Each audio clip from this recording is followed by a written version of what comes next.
frickin' mint.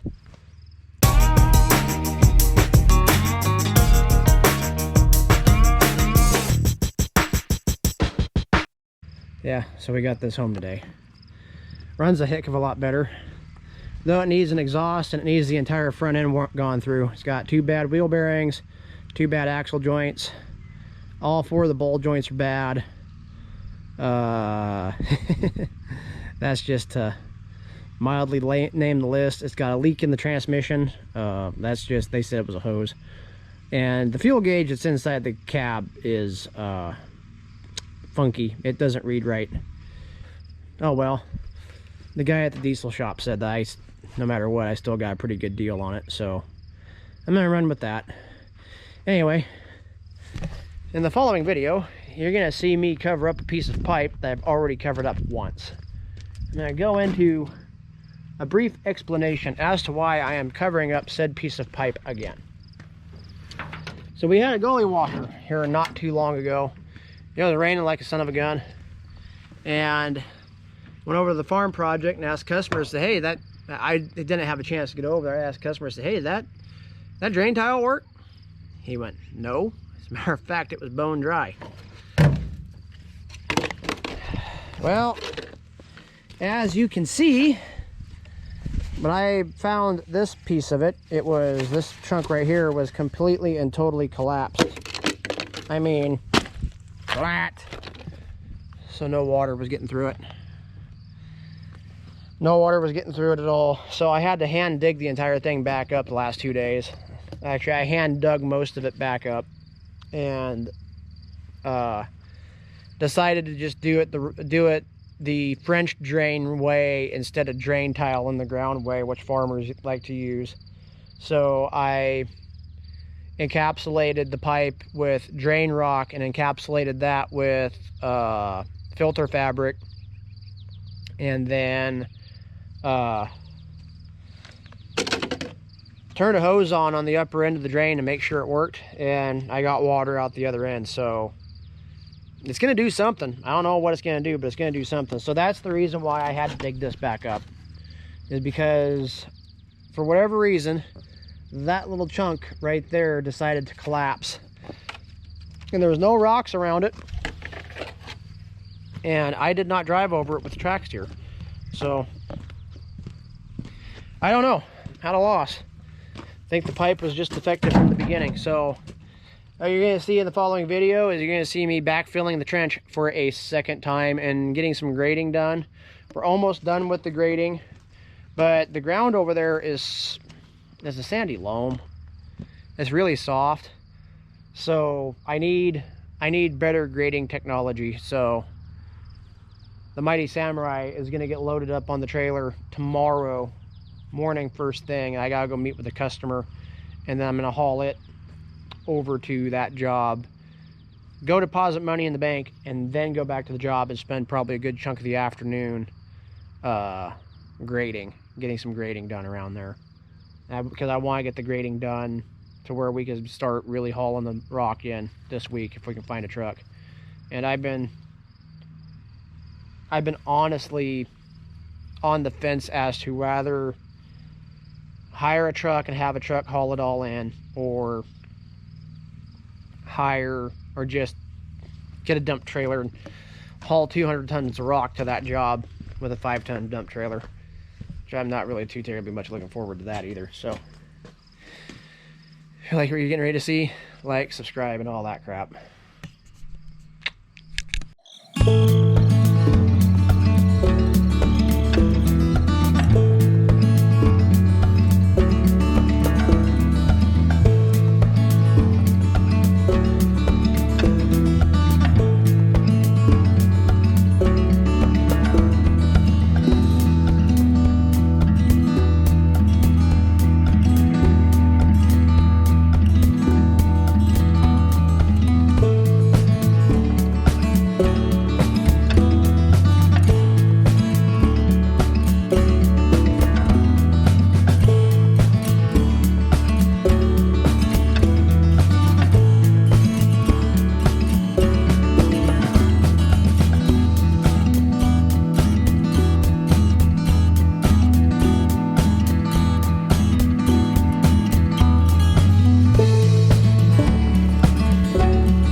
Not the best drainage job I've ever done, but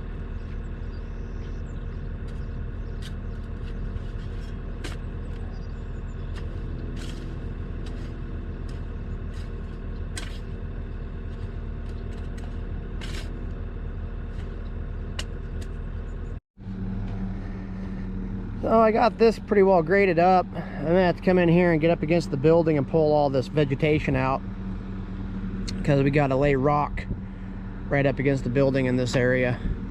But I'm gonna let this kind of settle for a minute and dry out, and it's still a little bit wet from that monsoon we had the other day, and I gotta come over here and slope this around here. But when you go down over there and you look this way, it goes uphill across here. Whoever did the final prep grading around this building didn't understand slope, they didn't understand drainage, they didn't understand crap. I don't understand why this corner of the building over here is lower and this corner over here is higher. I mean, I get it because of the building's sitting flat and the natural flow of the ground goes this way, but I gotta come in here now, and I gotta come in and I gotta take this hump right here out. I think what I'm gonna try and do is I'm gonna try and move it down and out that way and try and slope everything around, because I don't want water coming off this building, hitting the ground and then running off that way. I want it to come off the building, hit the ground and run off over this way. I want it to shed the shortest distance away from the building. So I got the tooth bucket put on because it does better for grading than the smooth bucket.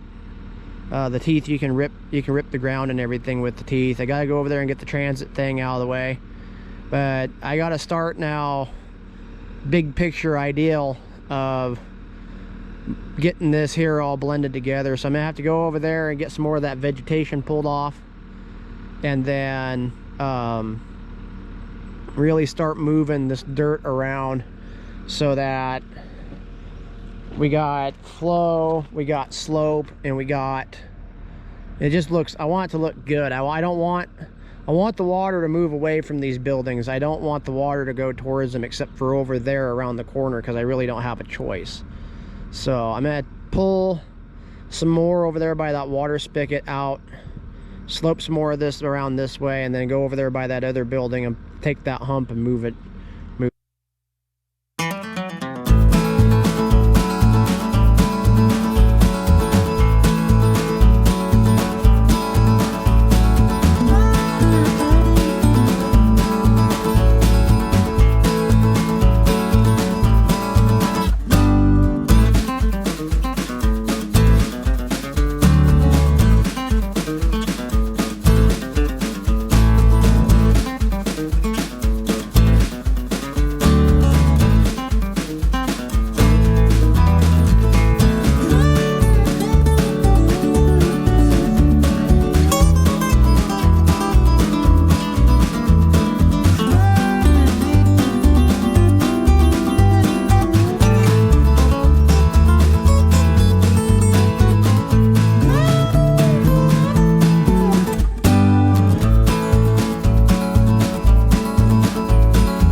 So after a few minutes of fighting over there, I know it probably looked pretty easy, but it wasn't going too hot. Over here, the ground is really good. It's halfway decent material to work. But out over there, that's not the case. There are big rocks and stuff buried out over there. But it's also a real sandy loam, a real soft material. So I can't have the bucket pitched down really at all, even just flat, because as I'm going along, it'll get into a soft spot and it just sucks the machine right down. So I got a bunch of bomb craters over there I'm gonna have to clean up because of that. So what I'm thinking, what I really need is I need a little blade, like a Leeboy 635 would be perfect, because I could just come right around. I mean, I could have this all done in like maybe 2-3 hours with a little blade, but I don't have a little blade. So I think what I'm gonna end up needing to do here is I'm probably gonna end up needing to bring the Kubota over with that rake, and I can take all the sod off with the track steer, but that rake, because it doesn't have any down pressure, I can kick it in windrow material where I need it, and really, and then once I get the material over where I need it, I can use the bucket on the track steer to kind of do the final grading with it. Because the way I'm going right now, what I'm afraid is going to happen is I'm going to have a bunch of this going on everywhere. I'm not going to be able to really get it graded real good because of how soft the material is. So I'm going to go over around that building and get to peeling the sod up and get the sod all out of the way, maybe in line right there with that door, and then set the laser up and work on getting the drainage set up around that building. And then by then it'll probably be right about lunch,